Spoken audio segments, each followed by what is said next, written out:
How's it going, Starseekers? My name's Gotcake, and in this review we're going to be taking a look at Pew Paw, a top-down twin-stick shooter where you earn gold fighting against waves of zombies in 4 different levels alongside your best mate Fido, and get to customise and improve your weapon with various parts and unlock different character costumes. Now the game is yet another mobile to Switch port, and is brought to us by none other than Dragius Games Factory, a regular on the channel. As the game opens, we get a very mobile friendly menu with icons at the top of the screen. First, we have the treasure case menu where we can purchase various cases for tickets or gold earned in game. As expected, the mobile version of this game is free, and this is where the in-app purchases are encouraged from. Opening these cases gives you a random weapon part in either common, rare or mystical rarity. The more gold you spend on a chest, the higher the chance it has of containing a rare item, but you can get duplicates of every weapon part, and collecting enough duplicates levels up the weapon part, making it slightly more powerful.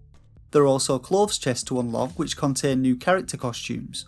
The next menu is the weapon and hero customization screen. Here you can modify your weapon with various parts that you've gained from chests, but each part requires you to have reached a certain rank, which you do by earning XP from playing levels. Weapon parts change the appearance of your weapon and improve your weapon's attributes such as damage, fire rate and ammo capacity, and you can also repaint each weapon part using a limited colour palette. As with weapons, each hero costume requires a certain rank to equip, and they add some armour, which equates to more health in game. The star icon is the mission and achievements menu. Here we're given a random mission to complete which will earn us some additional gold and tickets, and achievements net us some additional XP when completed. Finally, we have the settings menu which has basic settings for language, audio and the game's auto aim, which you're going to want to keep on. So heading into our first game, we can see we've got 4 levels to select from. Only one is unlocked to start with, and yet again we need to be a higher rank to unlock the others. As we begin on the desert stage, we get a couple of pop-ups left over from the mobile game, which don't really make much sense, but we get free tickets for reading this tripe. Basically, it fails to tell us that we use our left analog stick to move, our right analog stick to aim our weapon, and the ZR button to fire, and with auto aim turned on, we'll automatically lock on to the nearest target.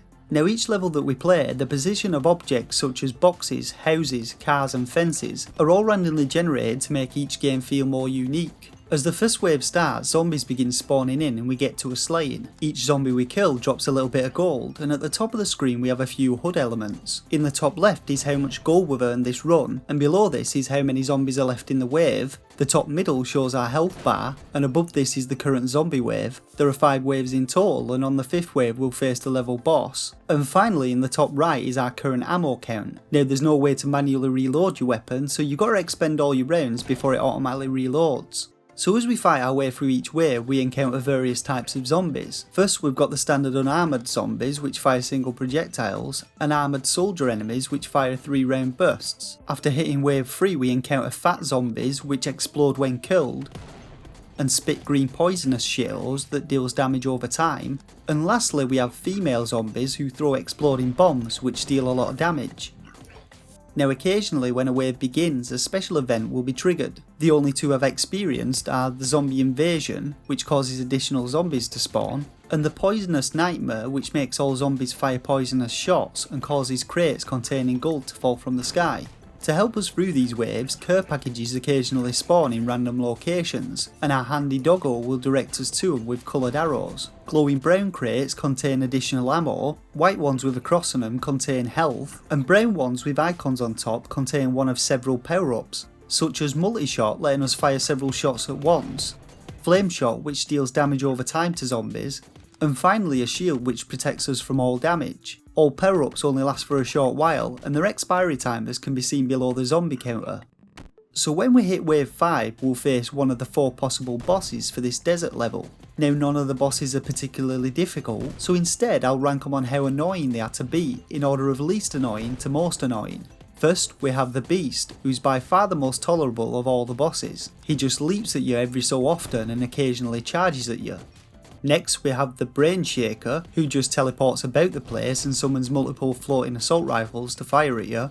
Our third boss is called the Seeker, and he's a big gangly streak of piss with a rice hat on his head who can only be hit whilst he's sat down. He lays eggs which spawn additional enemies, and after taking a few hits he stands up and dances about like a fanny, avoiding any of our projectiles. The fourth and final boss is called a Chamchira, who takes a lifetime to kill. It's basically a guy running around in a pair of Vans skater shoes and a pink kimono who fancies himself a ninja. He can only take damage when he's running or firing his cyclops eyes at you, and any other time he just deflects your shots back at you. So following our death or the defeat of the stage boss, the level ends and we get a summary of our run, showing the golden XP we earned and how far we are from ranking up. If we manage to defeat the boss, we're rewarded with some additional gold, XP and a random case ticket. Back at the main menu, we can then open any cases that we've got tickets for, spend gold to open additional cases, and customise our weapon and character before heading into another run. Now the main menu also displays a boss bar which slowly fills as we defeat bosses, and when it's full upon starting our next run we'll instead begin a boss rush mode. Each wave you'll face one of the standard stage bosses, and on the 5th wave you'll face a super boss called the King, which is like a combination of all 4 bosses. He fires a shit ton of projectiles, summons multiple guns to fire at you, and does a leap attack like the Beast, which is complete bullshit and impossible to dodge. Now I didn't defeat this boss, but apparently you get a reward for beating him. So that sort of covers the general gameplay loop of Pew Paw. Once you hit rank 3 you can activate night mode for the desert level, giving you a 5% gold bonus, but from what I can tell it basically dims the screen a little and replaces some of the zombie sprites with skeletons. Hitting rank 5 unlocks the second level, the forest, which is basically a reskinned version of the desert with more trees. This level has one additional standard enemy, this rocket launcher zombie, and it also has 2 additional bosses. Firstly, the werewolf, who is basically the same as the beast apart from having a third attack which fires out projectiles in all directions, and secondly is slime, who begins as 3 smaller slimes which form into a larger single slime after they're killed. The slime boss attacks involving vomiting up a load of green balls identical to the fat zombies. Now beyond these changes, the forest stage is pretty much the same as the desert. It has the same 2 events, the same pickups, and when I spawned in the super boss it was the King who killed me again. Now I wasn't prepared to grind any longer to unlock the next 2 stages, but I'm pretty confident that they contain more of the same. So what can I say about Pew Paw? Well, to begin with, the visuals were decent with some nicely drawn sprites, and some of the game's ideas were good. I particularly liked the ability to customise your weapon, and enemy variety wasn't bad either. But what really twists my balls is that the eShop description takes the liberty of embellishing the weapon upgrade process by saying that you search the infested city for items required to craft new parts. That's utter bullshit. You kill enemies to get coins to open random loot crates, so stop trying to make it sound better than it actually is. Now the main problem with Pew Paw is that the whole game is just one big grind. You farm the same waves of enemies over and over to gain gold, to buy crates, to get gear, the majority of which you can't actually equip due to your rank, so you grind more to get XP. But ranking up costs more each time and it took forever just to hit rank 5 and unlock the second level, and so it just goes on and on like that. Now level designs are randomised, but there's really no point in it as you're just making things hard for yourself by staying in the town. The best way to kill enemies is just to head to the empty outskirts, where there are no obstacles and you can just run in circles around zombies and bosses until they're dead. The super boss is a nice idea, but if you die to it you literally get no reward for the 15 minutes you spent killing all the other bosses, and I also like the secret Grim Reaper enemy, but again, 0 reward for defeating him. So yet again we have a free to play mobile game that has been ported to Switch, and other than removing the in-app purchases, the developers have chosen to do fuck all with it to make it feel more like an actual console game. It still just feels like a mobile game. They could have removed the crappy random loot crates, replacing it with a shop, changed the rank unlock levels to more of a progressive campaign style unlock, and included some sort of multiplayer element, but no, they just shat it out onto the toilet of an eShop to sit amongst the other turds. So now let's quickly rate the game and have done with it.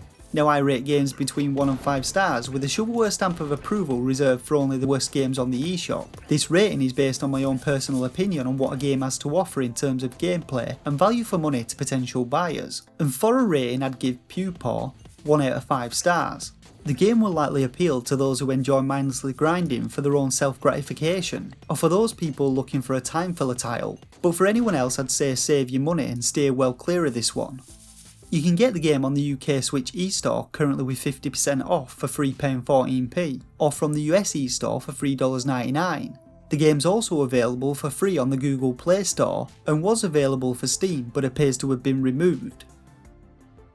And that's it for this review of Pew Paw. Drop it a like if you enjoyed it and let me know what you thought about it in the comment section down below. And as always, consider subscribing to the channel for future Switch indie game reviews. For now though, I just want to thank you all once again for watching, and until next time, game on.